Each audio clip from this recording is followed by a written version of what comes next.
पप्पांना असं उद्विग्न अवस्थेत बसलेलं पाहून काव्याच्या मनात धडकी भरली होती। त्यांच्या समोर जायलाही तिला भयंकर भीती वाटत होती। रात्रपासून भिंतीला पाठ लावून बसलेले पप्पा एक शब्दही बोलले नव्हते। काय करावं काव्याला काहीही समजत नव्हतं। विचारात तिलाही रात्रभर झोप लागली नव्हती। आपल्या एका चुकीची एवढी मोठी किंमत मोजावी लागेल असं स्वप्नातही तिला वाटलं नव्हतं।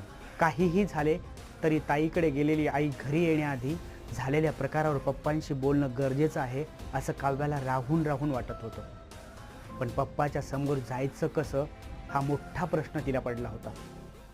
शेवटी तिने मनाशी पक्का विचार केला। अस्ताव्यस्त झालेल्या केसावरून हात फिरवत ती बसलेल्या जागेवरून उठली। तेलकट झालेल्या चेहऱ्यावर हलक्या हाताने पाणी मारून तो साफ केला आणि अर्धवट लोटलेल्या दारासमोर जाऊन ती उभी राहिली।